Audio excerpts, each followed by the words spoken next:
साहब का मिलेंगे? बोरिया बेटे, थैंक यू।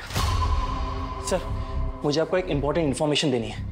किस सिलसिले में? सर, मैं अमोनियम सिट्रेट का स्टॉकिस्ट हूँ। जी सर, आज डॉक में लोड करते हुए हमें पता चला कि at least 15 kg of ammonium citrate and फिलेंटिन स्टिक्स गायब है sir. What? 15 kg? Yes sir, मैंने पूरा चेक किया, मुझे लगता है चोरी हुई है। तो बहुत बड़ी मात्रा है। लेकिन सर, इतने ज्यादा मात्रा में इतने डेंजरस एक्सप्लोसिव्स कोई क्यों चुराएगा? जाहिर सी बात है, कोई बड़ा ब्लास्ट प्लान कर रहा है। सर, इस मामले की सीरियसनेस को देखते हुए मुझे लगा कि मुझे आपको इन्फॉर्म करना चाहिए। ठीक है, आप इनकी FIR दर्ज करवा दें। Right sir, thank you. Patel sir, इनके स्टाफ से भी पूछताछ करो। सिचुएशन बहुत अलार्मिंग हो सकती है। अपने खबरी नेटवर्क को एक्टिवेट करो और सारे नाकों पे चौकसी बढ़ा दो। लेकिन सर, मेरी जानकारी के मुताबिक हमारे कोस्टल एरिया में मच्छी पकड़ने वाले तालाबों में मच्छी पकड़ने के लिए अमोनियम साइट्रेट इस्तेमाल करके छोटे मोटे ब्लास्ट करते हैं। पटेल, 15 kg अमोनियम साइट्रेट और फेलेटिन स्टिक्स मछलियां पकड़ने के लिए चोरी नहीं की जा सकती। डबल चेक करो सर, और इस स्टॉकिस्ट पे भी नजर रखो। पता करो अमोनियम साइट्रेट चोरों ने गायब किया है या खुद गायब करके चोरों पे इल्जाम लगाया जा रहा है। यस। रोजाना हमारे थाने में चोरी और डकैती की घटनाएं दर्ज की जाती हैं। ये हमारे लिए रूटीन वर्क है, लेकिन हमें इस बात के लिए ट्रेन किया जाता है कि अगर कुछ भी अनयूजुअल नोटिस करें तो हम चौकन्ने हो जाएं। मेरी ज्यूरिसडिक्शन में इतनी बड़ी मात्रा में एक्सप्लोसिव्स का चोरी होना यह संकेत दे रहा था कि कुछ बड़ा घटने वाला है। अब कितना बड़ा, इस बात का हमें कोई अंदाजा नहीं। अब मेरे दिमाग में सिर्फ एक ही सवाल बार बार उठ रहा है कि एक्सप्लोसिव्स की चोरी मछलियां पकड़ने के लिए हुई है या फिर इस बार निशाना मछलियां नहीं कोई और है।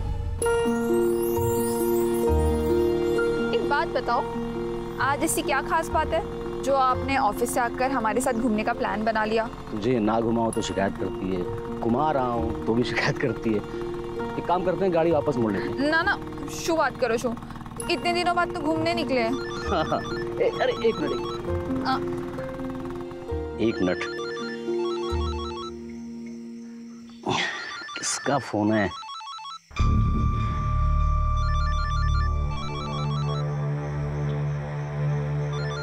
अरे शू अच्छे, कॉल तो उठा लेते। अरे वो अरे लोन वाले का फोन था। ये लोग कभी भी कॉल करते रहते हैं। हाँ सर, यहाँ पे ज़्यादा मच्छी पकड़ने के चक्कर में लोग अमोनियम साइट्रेट का धमाका करते हैं। लेकिन इतनी बड़ी मात्रा में अगर कोई विस्फोटक चुरा रहा है तो इसका इरादा क्या होगा?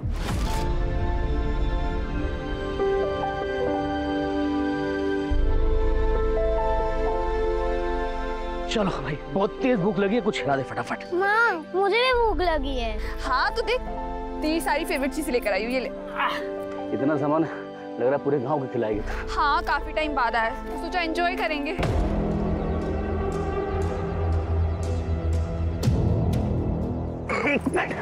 क्या जाओ छो?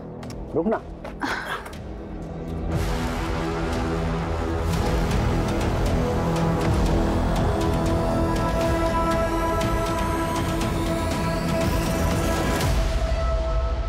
सरप्राइज, सरप्राइज, ये तेरे लिए।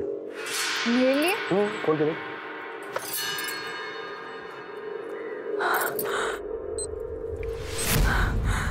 आ तो रेडियो छे। तुझे गाना सुनना पसंद है ना? Thank you. तेरे लिए।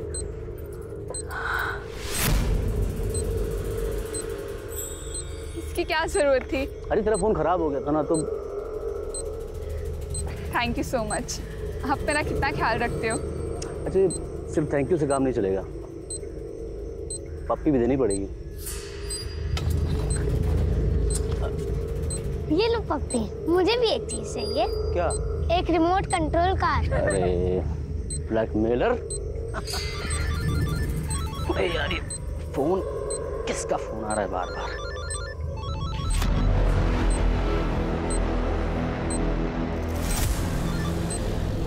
हेलो, तुझे कितनी बार बोला है जब फैमिली के साथ रहूं तो कॉल मत किया कर, समझ नहीं आता तुझे? अरे उसे कैसे पता चलेगा?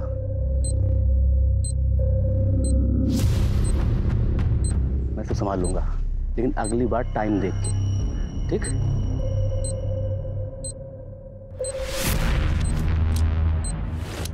अरे यार, मैं उससे बात कर लूंगा ना, तू रखा भी।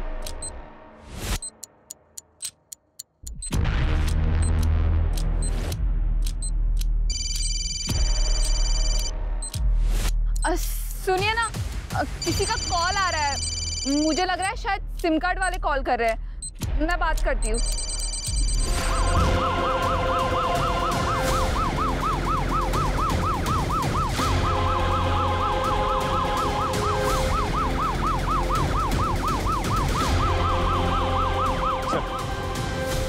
बहुत इंटेंस एक्सप्लोजन था, 2 कैजुअलिटीज हुए हैं, एक औरत और एक बच्चा मारे गए। पूरा एरिया हमने सील कर दिया। फॉरेंसिक टीम अपना काम कर रही है सर। टेररिज्म का कोई एंगल? सर प्राइम फेस तो नहीं लगता, लेकिन इग्नोर भी नहीं कर सकते। चेक करो क्या एनआईए की कोई रिपोर्ट है क्या, और आसपास के खबरियों से पूछताछ करो कि उन्होंने किसी टेररिस्ट संदिग्ध व्यक्ति या एक्टिविटी को देखा है क्या, और किसने कुछ देखा है, आई मीन आई विटनेस? जी सर, मैं इधर से जा रहा था और देखा कि वो आदमी अपने बीवी बच्चों के साथ अच्छा खासा खेल रहा है सर। इतने में अचानक उसका फ़ोन आता है और वो बात करते हुए सर उधर जाता है। फिर सर बम का जो धमाका यहाँ हुआ ना सर, मेरे तो कान एकदम सुन पड़ गए। ये तो अच्छा हुआ सर कि आज यहाँ कोई है नहीं, वरना यहाँ काफ़ी भीड़ रहती है सर। ओके, इसका मतलब ये कि यहाँ किसी ने इसलिए धमाका किया ताकि ज़्यादा से ज़्यादा कैजुअलिटीज हो, मतलब टेररिज्म का एंगल हो सकता है। एक काम करो, सारे एरिया को अच्छे से छान मारो और देखो कोई एविडेंस या क्लू मिलता है क्या, और ये भी चेक करो आसपास कोई सीसीटीवी है क्या। Right sir. हेलो ऑफिसर, क्या लगता है आपको? सर पूरी रिपोर्ट तो मैं पूरी जांच होने के बाद ही दे पाऊंगा। फिलहाल कुछ बेसिक एविडेंस मिले, पिकनिक वाली चीज़ें। सर कुछ अनयूजुअल चीज़ें मिली हैं, जैसे ये ट्रांजिस्टर, टूटा हुआ मोबाइल फ़ोन। तो मुझे लगता है ये जो एक्सप्लोजन हुआ है ये एक ट्रांजिस्टर बॉम्ब है।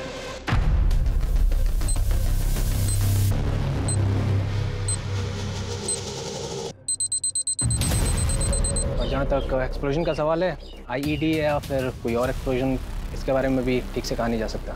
थैंक यू ऑफिसर, कोशिश कीजिएगा कि जितनी जल्दी हो सके रिपोर्ट सबमिट कर दें प्लीज़। Sure sir. गणेश भाई, अगर आप चाहते हो कि आपकी पत्नी और बच्चे का हत्यारा जल्द से जल्द पकड़ा जाए तो प्लीज़ हमारे साथ कोऑपरेट करिए। हाँ, ज़रा सोच के बताइए कि ऐसा कोई है जो आपका नुकसान करना चाहता है, ऐसा बॉम्ब ब्लास्ट प्लान करके?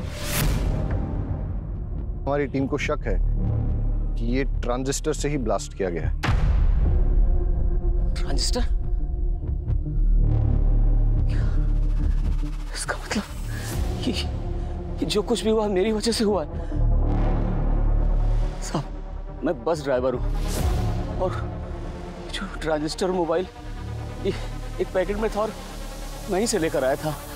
वलसाड़ आ भी गयो, आखिरी स्टॉप है, आखिरी स्टॉप। अरे सर सर, आखिरी स्टॉप है। क्या बात है गणेश भाई, रोज से 1 घंटा पहले पहुंचा दी। अरे नहीं रे, आज रास्ता साफ मिल गया तो खींच दी। लगता है भाभी का बर्थडे आ रहा है। यार मैं सोच रहा था किशोर और तेरी भाभी घुमा देता हूँ आज कहीं, मैं इस ड्यूटी में तो कभी टाइम नहीं मिलेगा। तो है। गणेश भाई, मैं क्या बोल रहा था, बोलना। आप जल्दी जा ही रहे हो तो मैं भी जरा होके आऊं क्या? तू किधर जाएगा? अरे गणेश भाई। चल जा। लॉक? अरे मैं कर दूंगा, तू जा। चाल से गणेश भाई। कंडक्टर के जाने के बाद मैंने बस को चेक किया और जब जाने लगा तो मेरी निगाह सीट नंबर 9 के नीचे पड़ी।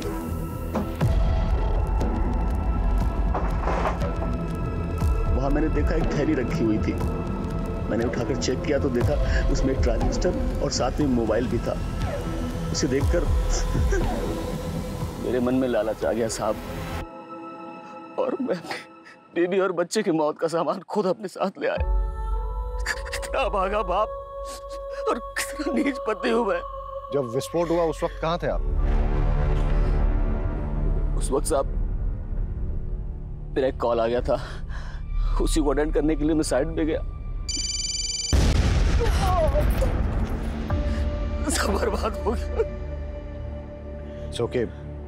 थैंक यू, आप अभी जा सकते हैं।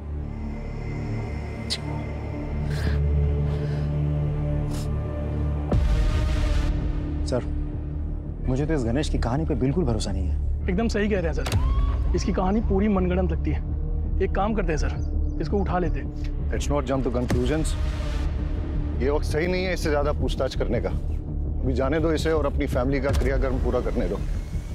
लेकिन हमेशा नजर रखो इस पे और कुंडली निकालो, पता करो किसके साथ उठता बैठता है। और हाँ, पड़ोसियों रिश्तेदारों से पूछो कि इसके फैमिली के साथ कैसे रिलेशन है। कॉल रिकॉर्ड निकालो इसके और देखो कि जब वो विस्फोट हुआ तब इसको किसका कॉल आया था, या कॉल आया भी था या नहीं। और हाँ, उस बस कंडक्टर से पूछताछ करो और ये पता करो कि वो सीट पे कौन बैठा था, किसने अपना लगेज वहां पे छोड़ दिया था या फिर जानबूझ के छोड़ा था ताकि उस आतंकवादी घटना को अंजाम दे सके। नीचे आ। अच्छा, तुम्हें याद है कि सीट नंबर 9 पे कौन बैठा था? Seat number 9? नहीं सर। रजिस्टर या टिकट की कॉपी ऐसा कुछ होगा सर?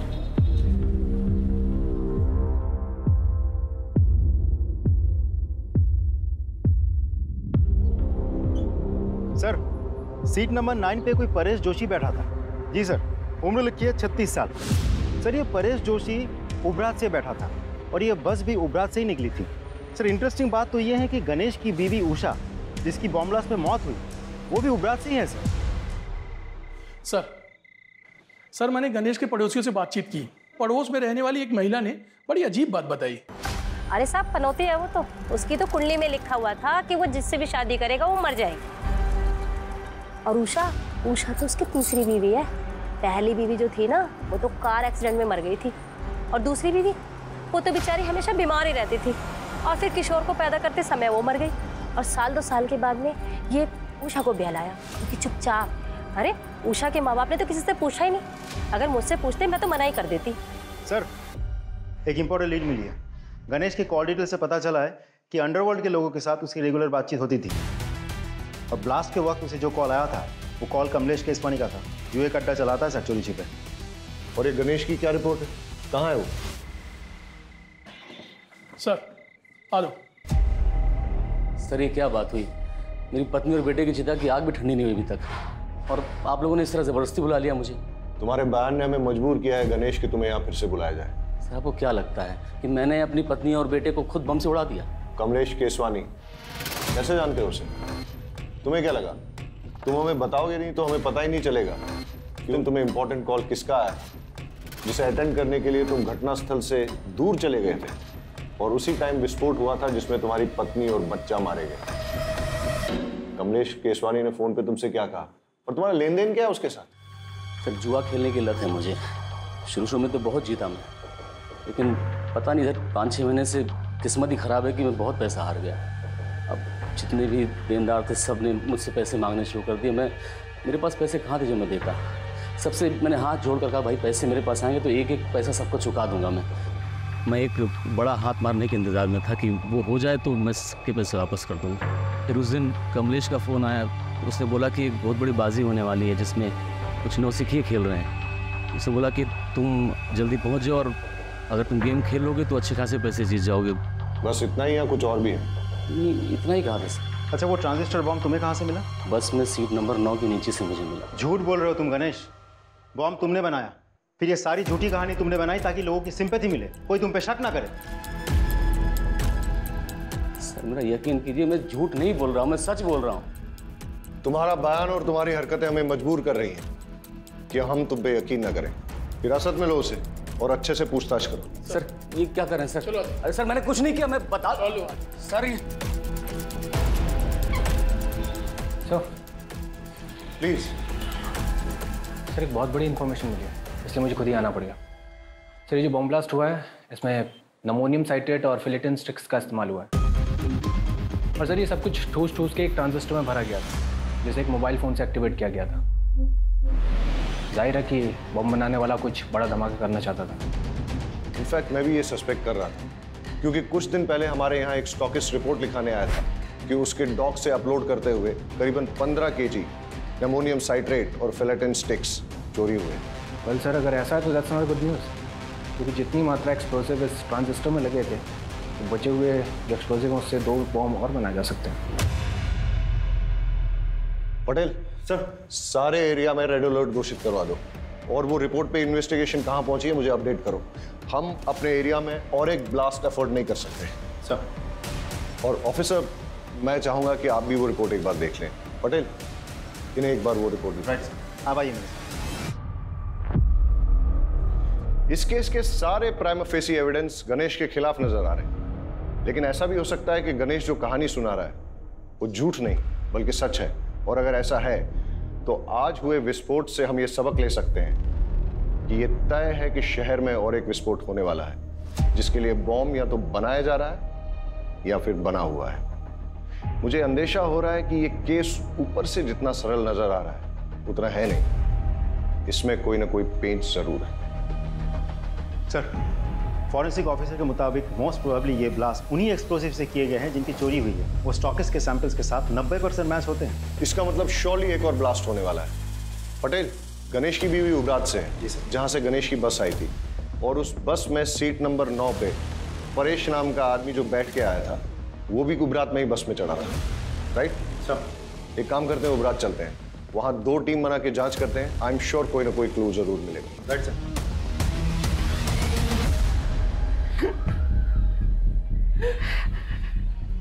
देखिए, हमें आपकी बेटी की मौत का बेहद अफसोस है, लेकिन क्या करें, कातिल को पकड़ना भी तो ज़रूरी है। उसके लिए हमें ये जानना बहुत ज़रूरी है कि ऐसा कोई इंसान है जो आपकी बेटी को मार सकता है, जैसे कि आपका दामाद गणेश। नहीं साहब, गणेश पे शक करने की कोई वजह नहीं हमारे पास। अच्छा, गणेश के अलावा ऐसा और कोई जिसके साथ उसकी कोई दुश्मनी हो, कोई अनबन हो? उषानो जूनो बॉयफ्रेंड विनायक दवे नाम है उसका। 1 नंबर दारूडियो ने गुंडो छे। उसने अपनी चिकनी चुपनी बातों में उषा को फंसा लिया था, पूरे उपरात में बदनाम कर दिया था। बड़ी मुश्किल से हमने अपनी बेटी को समझा बुझाकर उससे पीछा छुड़वाया। यहाँ उषा से कोई शादी करने को तैयार नहीं था। ऐसे में अपने रिश्तेदारों के जरिए हमें गणेश का रिश्ता आया। और विनायक का क्या रिएक्शन था? वो तो धमकियों पे उतर आया था, धमकी देने लगा था कि उषा को नहीं छोड़ेगा। इस उषा के कॉल डिटेल्स निकलवाओ और लोकल पुलिस को कहो कि विनायक दावे के बारे में पूछताछ करें और हमें रिपोर्ट करें। जी सर। परेश जोशी। जी हूँ चू, पर ये मेरी वाइफ मेघा। अच्छा, जब आप उबरात से वलसाड़ जा रहे थे तो आपके पास कोई बैग था? हाँ था, पर वो बैग तो अब भी मेरे पास है, ये रहा। Are you sure कि बस में आपसे कुछ छूटा नहीं था? नहीं सर, बैग के अलावा मेरे पास कुछ भी नहीं था। चले परेश भाई, सुना है कि आज अपनी तरफ मछलियां। पुलिस? परेश भाई सु थयु? सब ठीक है ने? भाभी? सर ये मेरा दोस्त है सागर कोहली। ठीक है, अभी तो हम चलते हैं, लेकिन अगर आपको इस बीच कुछ भी याद आता है तो हमें बताइएगा जरूर। जी सर, पक्का।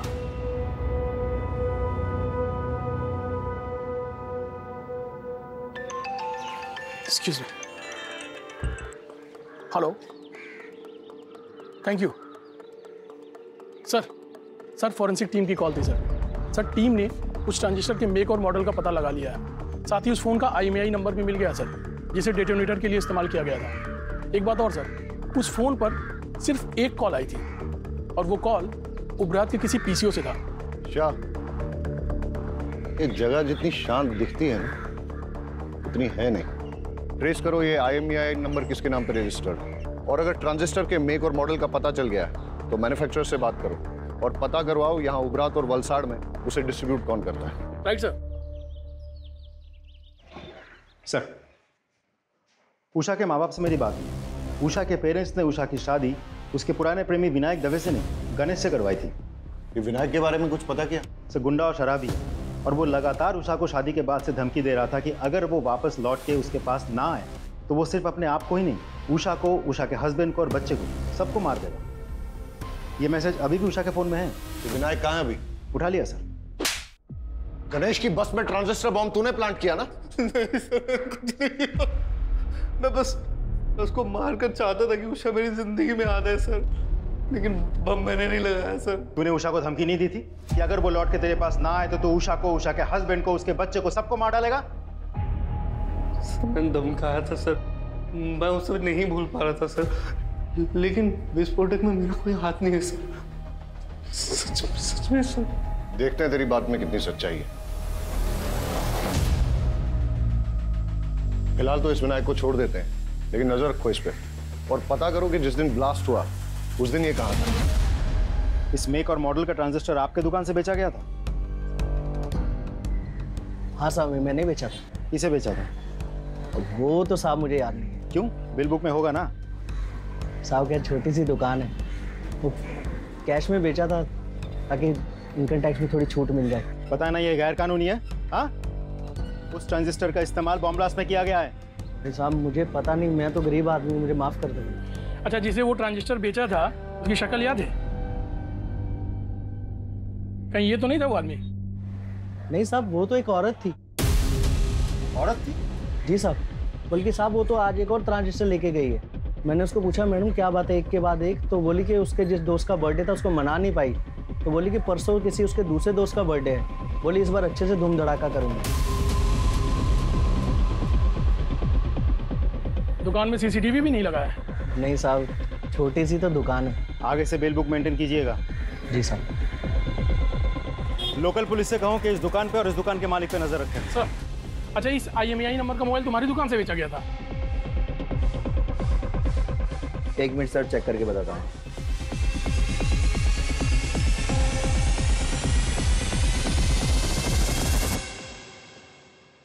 जी सर। किसको बेचा था? एक औरत ने बर्थडे गिफ्ट देने के लिए मोबाइल खरीदा था और उसी के नाम पे सिम भी लिया था। उसका नाम विकास मेहता, इसी एरिया में रहता है।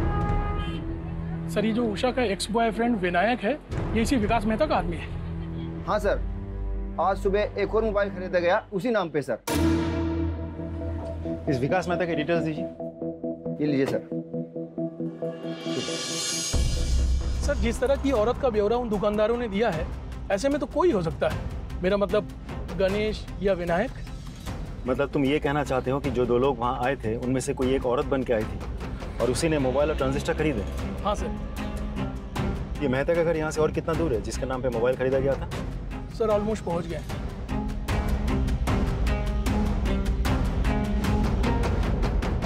ओह हेलो, क्या ये सरकारी गार्डन नहीं है जो अंदर घुसते चले जा रहे हो? मेरा घर है, मेरी परमिशन के बिना यहाँ पत्ता भी नहीं हिलता। वलसड में जो बॉम्ब ब्लास्ट हुआ था, क्या जानता है उसके बारे में? इतनी जानकारी है जितनी न्यूज और पेपर में दिखाई गई थी, समझा? अच्छा, तो जिस मोबाइल से उस बॉम्ब को एक्टिवेट किया गया था उसका रजिस्ट्रेशन तेरे नाम पे क्या कर रहा है? हाँ? सर शुभ बात करो तो मैं, कौन सा मोबाइल, कैसा मोबाइल? सर मेरा मोबाइल मेरे पास है सर। क्यों, अभी टोन चेंज हो गया तेरा? सर मैं सच बोल रहा हूँ, मेरा मोबाइल मेरे पास है। आप, मुझे नहीं पता आप कौन से मोबाइल की बात कर रहे हैं। सर ये ऐसे नहीं मानेगा, इसको पुलिस स्टेशन लेके चलते हैं, फिर सब सच उगलेगा। वलसड में बॉम्ब ब्लास्ट करवाने के जुर्म में तुझे गिरफ्तार किया जा रहा है। और कोई सवाल? या IPC की कौन सी धारा लगाऊं यही बता दूं? लेकर आओ इसे। चल। मेरी बात सुनो, मेरा कुछ नहीं है इसमें। अरे मत भाई, मारी बात मारो। अरे मैं कहीं नहीं करी, मैंने क्या मारा जो? अरे साहब मेरा यकीन कीजिए, मैंने कुछ नहीं किया, वो बॉम्ब प्लान नहीं किया मैंने। ये विनायक तेरा ही आदमी है ना जिसे तूने गणेश की बस में बॉम्ब रखवाया था? अरे साहब वो एक नंबर का नशेड़ी और शराबी किस्म का इंसान है, वो क्या किसी बस में बॉम्ब प्लान करेगा? उसे शराब पीने से तो फुर्सत मिलती नहीं है। साहब जो हमारी बात सांभो, तब एक खोटा मानस ने पकड़ी मुक्की से। अरे वो बाहर गुनेगार फिर रहा है, उसको पकड़ो जाके। ये जब तक सच ना उगले ना, पूछते रहो इसे। हमारी बात सांभो, तब एक खोटा मानस से पकड़ो। सर मेहता कुछ बोला? बहुत तोड़ा सर, लेकिन मुंह नहीं खुल रहा, बहुत शातिर है। बैकग्राउंड क्या है उसका? नामी गुंडा है सर, आसपास के एरिया में दादागिरी करता फिरता है। ऑलरेडी बहुत सारे केसेस दर्ज है उस पर। एक बात और सर, मेहता के जिस KYC डॉक्यूमेंट्स पर वो सिम कार्ड खरीदा गया था वो फेक है। मतलब कोई मेहता को इस केस में फंसाना चाहता है? हो सकता है और नहीं भी हो सकता, लेकिन तुमने कहा कि मेहता बहुत शातिर है और कई केसेस दर्ज हैं उस पर, इसलिए ऐसा हो सकता है कि अपने आप को प्राइमा फेसी सस्पेक्ट बनाने के लिए उसने ये सब जानबूझ के किया और बाद में सिंपैथी पाकर सस्पेक्ट लिस्ट से बाहर हो गया। मोबाइल और ट्रांजिस्टर की दुकान से कुछ पता चला? सर कुछ खास नहीं, लेकिन दोनों दुकानदारों ने एक अजीब बात कही। जिस लड़की ने पहले मोबाइल और ट्रांजिस्टर खरीदा वो आज सुबह फिर आई थी। जब दुकानदारों ने पूछा कि ऐसी भी क्या खास बात हो गई, तो पता है उस लड़की ने क्या कहा? उसने कहा कि कल जिस फ्रेंड का जन्मदिन था वो हम ढंग से मना नहीं पाए, लेकिन परसों एक और फ्रेंड का जन्मदिन है, वो हम बहुत धूमधाम से मनाएंगे। कुछ समझ में आया पटेल? अपराधी के दिमाग में जो चल रहा होता है वो अक्सर कहीं ना कहीं उसके मुंह से भी निकल जाता है। कल का जन्मदिन ठीक से मना नहीं पाई, यानी कल जो ब्लास्ट हुआ, परसों फिर से जन्मदिन मनाएगी, वो भी धूमधाम से। मतलब समझते हो इसका? मतलब परसों और एक ब्लास्ट होने वाला है, लेकिन हमें नहीं पता कि कब और कहां। और परसों का मतलब ये भी कि हमारे पास सिर्फ 48 घंटे हैं उसे रोकने के लिए।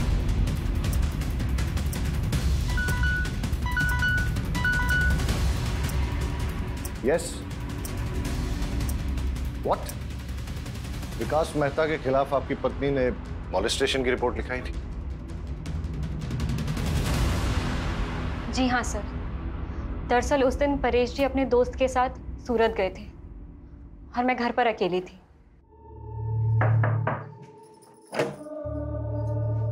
जय श्री कृष्ण। जय श्री कृष्ण। परेश भाई छे? वो तो सूरत गए हैं सागर के साथ। हाँ, कई वांधो नहीं, हूँ पछी आवी जाइश। अब एक गिलास पानी मिलेगा? जी जी, आप बैठिए ना, मैं लेके आती हूँ।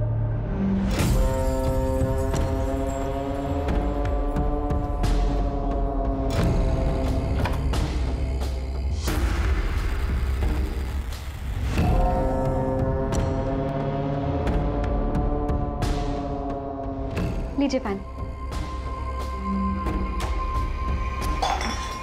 ये क्या कर रहे हैं आप? इतनी मासूम मत बन। तू बहुत अच्छे से जानती है मैं तुझसे क्या चाहता हूँ। छोड़िए। अक्षय भाई, सुनीता बहन, बचाओ।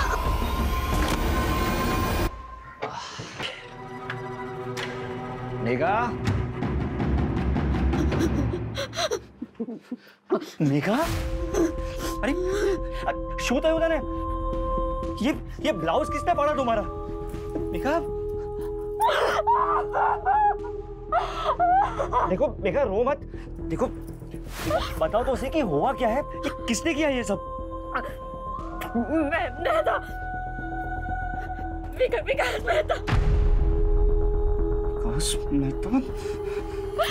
सागर, तू चल मेरे साथ। आज तो उस विकास को छोड़ूंगा नहीं। मेरी बीवी के साथ करने की सोच भी कैसे सकता है? चल मेरे साथ। उससे कुछ नहीं होगा। अरे पर उसने तेरे साथ जो किया उसका क्या? उसकी कोई जरूरत नहीं है, आप यहीं रहिए। समझिए, हमें ना उसके खिलाफ पुलिस में रिपोर्ट लिखवानी चाहिए। पुलिस ही उसकी गुंडागर्दी को रोक सकती है। हाँ, चाहिए।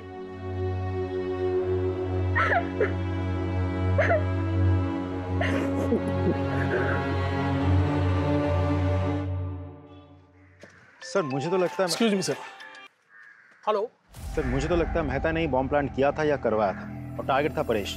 लेकिन अगर मेहता को सर बड़ी इंटरेस्टिंग इन्फॉर्मेशन मिली है।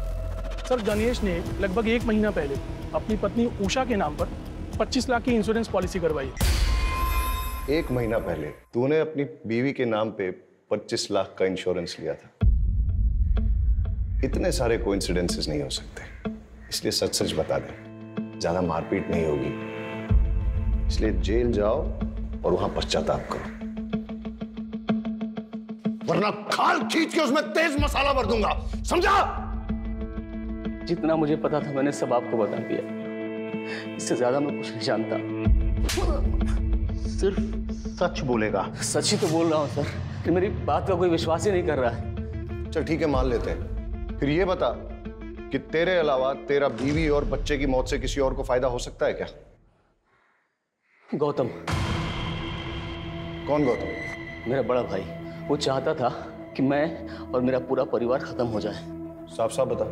सर, मेरा भाई गौतम और उसकी वाइफ सीमा दोनों की शादी के बाद बेटा हुआ था।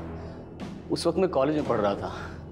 एक दिन मैं अपने भतीजे को, मतलब उनके बेटे को बाइक पे बिठा के घुमाने ले गया और एक्सीडेंट हो गया जिसमें वो मर गया। ये सब मेरी शादी के पहले हुआ था सर। मैंने उन दोनों से बहुत माफ़ी मांगी, लेकिन उन्होंने मुझे माफ़ नहीं किया। जिंदगी भर का बैर पाल लिया। अभी 4-5 महीने पहले की बात है सर। माँ की तबीयत बहुत ख़राब थी तो पिताजी ने हम सबको बुलाया था। ये सरासर अन्याय है पिताजी। आप सब कुछ इसके बेटे के नाम कैसे कर सकते हैं? कोई अन्याय नहीं कर रहे हम। हमें जो लगा वो ठीक समझा वो हमने किया। और वैसे भी इसका बेटा जो है वो इस घर का चिराग है। ये किशोर ही है जो हमारे खानदान और पुरखों का नाम रोशन करेगा। लेकिन इस गणेश ने जो मेरे बेटे की बदली चढ़ा दी उसका क्या बाबूजी? हाँ, अभी क्या बात कर रही हैं? वो एक्सीडेंट था। सोच समझ के किया था तूने, साजिश थी तुम्हारी। इस बात पर मुझे कोई बहस नहीं चाहिए, और वैसे भी जो कुछ भी हमारा है, हमें निर्णय लेना था, हमने सही निर्णय ले लिया, ठीक है। आ तो बहुत जुलूम छे, मैं ना इतनी आसानी से हार नहीं मानने वाली, देख लो तुम। लेकिन हम वसीयत तो नहीं बदल सकते ना। तो क्या करोगे तुम? हाथ पे हाथ धरे बैठे रहोगे? उसने मेरे बेटे को मार दिया और अब वो पूरी जायदाद हड़पना चाहता है, कुछ समझ रहे हो तुम? अरे आदमी हो या नामर्द? नामर्द नहीं हूं, देख लूंगा मैं उसे। अरे होने दो उसके बेटे के नाम जायदाद। जब उसका बेटा, उसकी बीवी और वो खुद इस दुनिया में नहीं रहेगा तो सब जायदाद अपने आप हमारे नाम हो जाएगी। चल मान लेते हैं कि गौतम तेरे परिवार की जान का दुश्मन था, लेकिन उसे बॉम्ब बनाना आता था क्या? सर सिविल इंजीनियरिंग की उसने, सड़कें बनाता था, पहाड़ों को तोड़ने के लिए बम विस्फोट करता था। लेकिन बाद में उसने वो नौकरी छोड़ दी और घर पे ही ये इलेक्ट्रॉनिक्स आइटम को रिपेयर करने का काम शुरू कर दिया। सर आसानी से बम बना सकता है वो।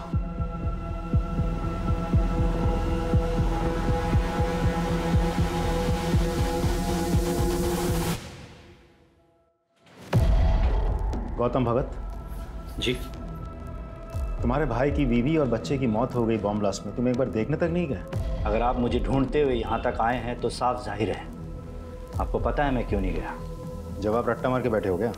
पढ़ा लिखा हूँ, इंजीनियरिंग की है मैंने। घटना वाले दिन तुम थे कहाँ? मैं अपनी बीवी और बेटी के साथ अपनी साली के घर गया था, राजपीपला। बस से गए थे? टिकट तो होगी? कोई सर्टिफिकेट है जो संभाल के रखा जाए? तुम्हारी बेगुनाही का सर्टिफिकेट हो सकता था। मुझे अपनी बेगुनाही साबित करने में कोई दिलचस्पी नहीं है। आप काफ़ी दूर से आए हैं, कुछ लेंगे? ठंडा पानी कुछ? आज तो कुछ नहीं लूंगा, लेकिन जिस दिन तुम्हारे खिलाफ सबूत हाथ लग गया ना, उस दिन तुम्हें लेने जरूर आ जाऊंगा। चले आइएगा, तब तक मैं अपना बचा हुआ काम कर लेता हूँ। क्या है कि मुझे परसों तक एक बहुत बड़ी डिलीवरी देनी है।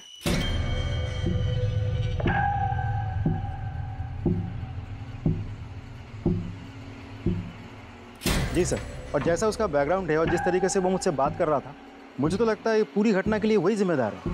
अब वो कह भी रहा था कि परसों उसको कहीं डिलीवरी देंगे। उसे इमीडिएटली स्कैनर पे डालो और उसकी बीवी का फोटो वो मोबाइल और ट्रांजिस्टर शॉप ओनर्स को दिखाओ, पहचान करवाओ। हो सकता है कि ये इन्हीं का किया करा है। ये नहीं थी? नहीं साहब, ये नहीं थी।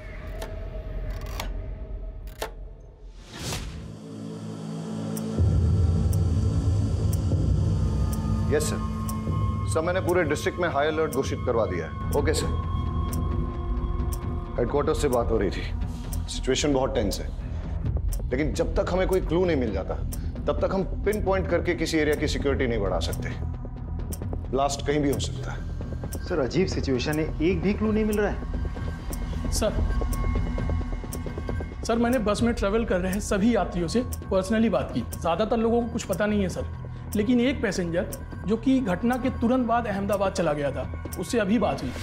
अच्छा, उस दिन जो 9 नंबर सीट पर जो पैसेंजर बैठा था उसके बारे में कुछ याद है?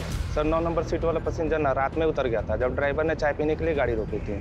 उस वक्त कंडक्टर और सारे पैसेंजर सो रहे थे, मैंने खुद देखा था। उस रात तुम बस से क्यों उतर गए थे परेश? ऐसी भी क्या इमरजेंसी थी? सर दरअसल मेरे फ्रेंड के पिताजी को हार्ट अटैक आया था और उसकी मदद करने के लिए कोई भी नहीं था। अब ऐसे आड़े वक्त पर उसके पास जाना मैंने ज़रूरी समझा। अच्छा, वैसे तुम जा कहाँ रहे थे? वलसाड? जी नहीं, मैं वापस जा रहा था मेरे ससुराल। वजह जान सकता हूँ? सर दरअसल वो विकास मेहता ने मुझे धमकी दी थी। मेरी पत्नी के रिपोर्ट पर उसे जेल हुई थी, पर उसने अपनी पहचान लगाई और उसे बेल मिल गई थी। उसके बाद उसने मुझे अपने घर बुलाया और धमकाया। क्या हुआ? ये यहाँ पर क्यों लाया? मैंने क्या किया है? तेरी बीवी को बोल अपना केस वापस ले, वरना तेरी बीवी का तो कुछ नहीं कर पाऊंगा, लेकिन बेटा तेरे छोटे छोटे टुकड़े करके समुद्र की मछलियों को खिला दूंगा। अच्छा, तुम्हें क्या लगता है ये सब कुछ विकास मेहता का किया धरा है? सर वो इतना घटिया आदमी है ना, वो कुछ भी कर सकता है और मुझे पूरा विश्वास है मुझे मारने के लिए वो बॉम्ब उसी ने प्लांट किया होगा।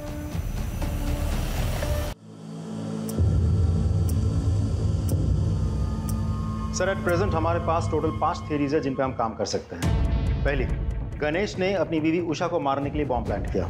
सारे स्टेटमेंट्स और कोइंसिडेंस के मुताबिक गणेश हमारा प्राइम सस्पेक्ट बनता है। दूसरी, गणेश के भाई गौतम ने अपनी दुश्मनी और प्रॉपर्टी पाने के चक्कर में गणेश और उषा को मारने के लिए बॉम्ब प्लान किया, लेकिन हमारे पास गौतम के खिलाफ कोई ठोस सबूत नहीं है। तीसरी, मेहता ने परेश को मारने के लिए बॉम्ब प्लान किया। मेहता के पास मोटिव भी है, उसका बैकग्राउंड उसे सपोर्ट भी करता है, बट अगेन उसके खिलाफ भी हमारे पास कोई ठोस सबूत नहीं है। और सर चौथी थ्योरी के हिसाब से विनायक ने अपनी गर्लफ्रेंड उषा के पति को मारने की प्लानिंग की। उसके पास मोटिव तो है सर, बट हमारे पास कोई प्रूफ नहीं है। और सर पांचवी थ्योरी ये कह रही है कि हो सकता है ये कोई टेररिस्ट अटैक हो जो कि भरी हुई बस में एक बड़ा धमाका करना चाह रहा था। और थ्योरी नंबर 6, ये सब इस परेश का किया जा रहा है ताकि ये मेहता को इस केस में फ्रेम कर सके। And not to forget, Paresh एक मछुआरा है, इसलिए अमोनियम साइट्रेट का इस्तेमाल करना जानता है। यस, हाँ, ओके। गौतम के घर पे रेड करने का वारंट मिल चुका है, उसके घर पे रेड करो और देखो क्या मिलता है। ओ हेलो, आप फिर चले आए? टाइम देखा? देखा, तुम्हारे लिए खराब है। शाह, एक्सक्यूज मी सर, आप ऐसा नहीं कर सकते। सर्च वारंट, आपकी परमिशन के लिए वेट नहीं करूंगा। Please cooperate. शाह करके तलाशी लो। सर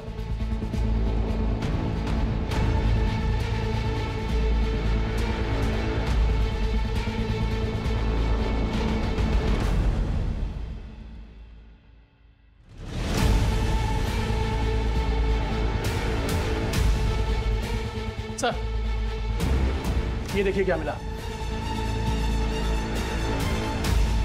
क्या ये? Ammonium citrate. ये तुम्हारे घर में कैसे? एक छोटे से एक्सपेरिमेंट के लिए था। छोटा सा एक्सपेरिमेंट तुम्हारे लिए भारी ना पड़ जाए। ले आओ। अरे सर, नहीं क्या अरे क्या कर रहे हो आप? सर अरे सर, गौतम को बहुत तोड़ा, लेकिन वो मानने को तैयार ही नहीं है कि ये बॉम्ब उसने बनाया था या ब्लास्ट उसने करवाया था। सर उसकी वाइफ को भी आज सुबह लोकल पुलिस ने अरेस्ट कर लिया, लेकिन उसने सिर्फ एक ही रट लगा रखी है कि वो दोनों बेगुनाह हैं। जैसे जैसे ब्लास्ट का टाइम नजदीक आ रहा है वैसे वैसे ये केस और उलझता जा रहा है। मैंने उबरात की उन दोनों दुकानों पे जहां से कि मोबाइल और ट्रांजिस्टर खरीदा गया था, वहां तक जाने वाले सारे रास्तों की सीसीटीवी फुटेज मंगाई है। हम उसे अच्छे से चेक करते हैं। आई एम श्योर कोई ना कोई क्लू जरूर मिले।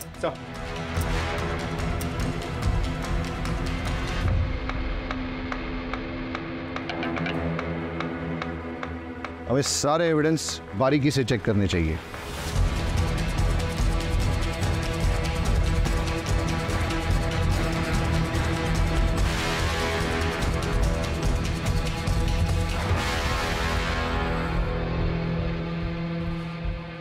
ये क्या है? सर, कपड़ों के दुकान का पॉली बैग है, वो भी उभरत का।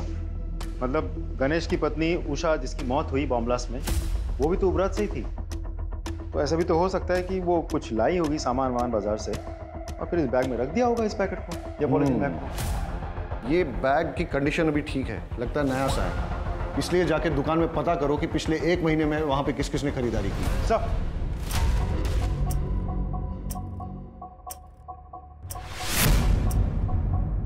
अच्छा, सामान बेचने के बाद आप लोग बिल बुक तो मेंटेन करते होंगे? जी सर। तो पिछले 1 महीने में जो भी सामान आपने बेचा है उसके बिल्स दिखाइए। Yes sir.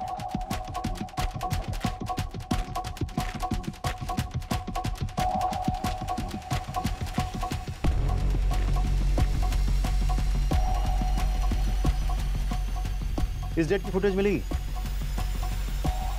लीजिए सर।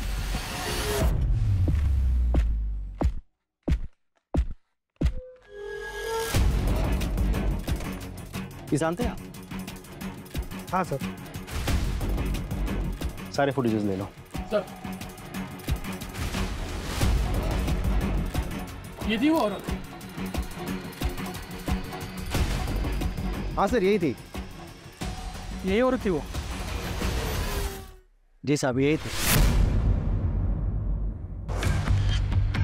सर दोनों दुकानदारों से कंफर्म किया, ये वही औरत है। आपका शक बिल्कुल सही था। जिस चीज़ को हम हल्के में ले रहे थे वही चीज़ हमें कल्प्रिट तक पहुंचाएगी। इनफैक्ट कल्प्रिट का पता चल गया है, एटलीस्ट चेहरा तो दिख गया। We are running against time, लेकिन लकीली हमें पता है कि कल्प्रिट कौन है। लेकिन हमारे पास उसके खिलाफ न तो कोई एविडेंस है और न ही सबूत, इसलिए हमें उसे रंगे हाथों पकड़ना होगा। हम सब सादे कपड़ों में गांव में फैल जाएंगे और निगरानी करेंगे और इंतजार करेंगे कि कल्प्रिट कब और कहां बॉम्ब को प्लांट करता है। और जैसे ही वो बॉम्ब को ब्लास्ट करने की कोशिश करेगा, तभी हम उसे जाके रंगे हाथों पकड़ लेंगे। Am I clear? Yes, sir. Let's go.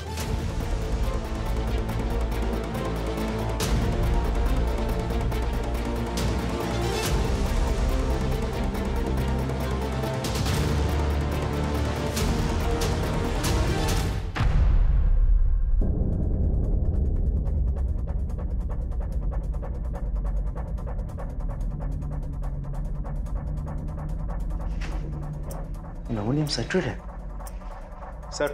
हाँ पटेल। सर हमारा शक बिल्कुल सही निकला। चुराया हुआ अमोनियम साइट्रेट और फिलेटिन स्टिक्स यहाँ छुपाए गए हैं और बॉम्ब बनाने का सारा सामान भी यहाँ मौजूद है। तुम उस पर नजर जमाए रखो, मैंने भी इसको रडार पे ले लिया है। Right sir. मेघा चलो निकलो जो। हाँ जल्दी आइएगा। ओके मेरी जान।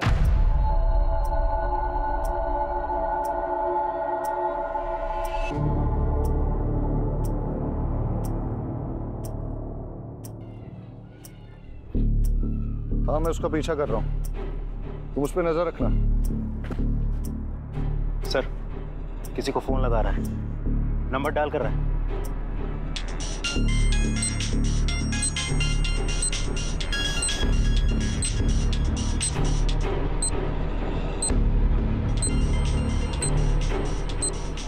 आवाज क्या थी आज?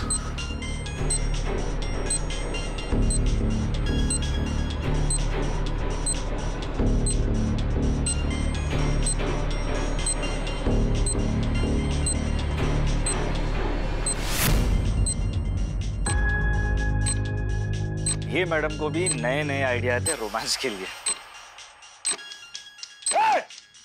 रुक! फोन मत उठाना! रुक! कॉल मत उठाना! अरे सर अब हुआ क्या लेकिन?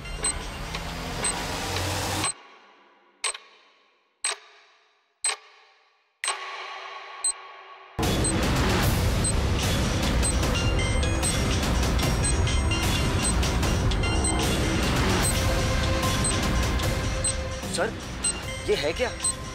ये कॉल नहीं था, तुम्हारी मौत का फरमान था। जिसको चाहे फोन लगा ले बेटा, कोई नहीं आने वाला है। लड़की बन के बहुत झांसा दे दिया है तूने। बताओ क्यों किया ये सब? मैंने ये सब मेघा को पाने के लिए किया था। दरअसल परेश मछली पकड़ने के सिलसिले में ज्यादातर घर से बाहर रहते थे। उसी दौरान मैं और सागर एक दूसरे के करीब आए और मैं प्रेग्नेंट हो गई। परेश को लगा कि वो बाप बन गया है, लेकिन मैं जानता था मेघा बहुत दिनों तक सच छुपा नहीं पाएगी। इसलिए हमने एक प्लान बनाया। मैंने डॉक पर से एक्सप्लोसिव चोरी किए और एक हाई इंटेंसिटी बम बनाया और परेश को बस पर चढ़ाते वक्त उसके सीट के नीचे सरका दिया और एक मोबाइल भी रख दिया। मेरी कैलकुलेशन के अनुसार जब बस वलसाड़ पहुंचती तब मैं उस मोबाइल पे कॉल करता और परेश अपने सामान के साथ मोबाइल देखता तो उस कॉल को ज़रूर उठाता और बॉम्ब फट जाता। लेकिन हमारी बदकिस्मती, उस दिन वो बस समय से बहुत पहले ही वलसाड़ पहुंच गई और जब हमने कॉल किया तब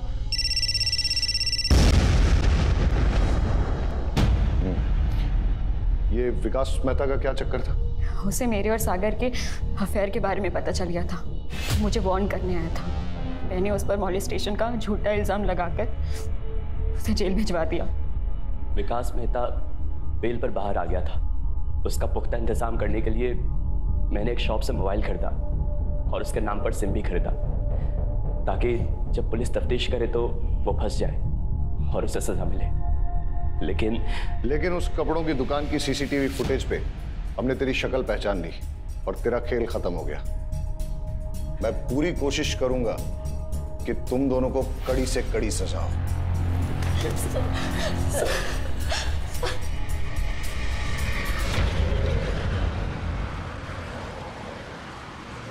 अजीब ड्यूटी है हमारी, हर किसी पर शक करना पड़ता है, लेकिन हमारे प्रोफेशन में शक न करना एक गुनाह है। लेकिन जब एक गणेश जैसे मासूम पर शक करना पड़ता है और उसे कड़े तरीके से पूछताछ करनी पड़ती है और आखिरकार जब सच सामने आता है, बड़ा दुख होता है।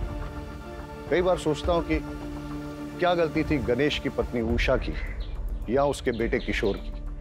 उनका क्या लेना देना था परेश, सागर, मेहता, मेघा, इन सब से, इनके गलत संबंधों से या इनकी दुश्मनी से। लेकिन फिर भी इस षड्यंत्र का शिकार उन्हें बनना पड़ा। वजह लालच। अगर गणेश ने वो बैग खुद ना रख लिया होता और पुलिस को लाके सौंप दिया होता तो शायद ये हादसा नहीं होता। सर हेडक्वार्टर से कॉल आई थी, एक बस में कुछ लोगों को बंधक बना लिया गया है। चलो सर।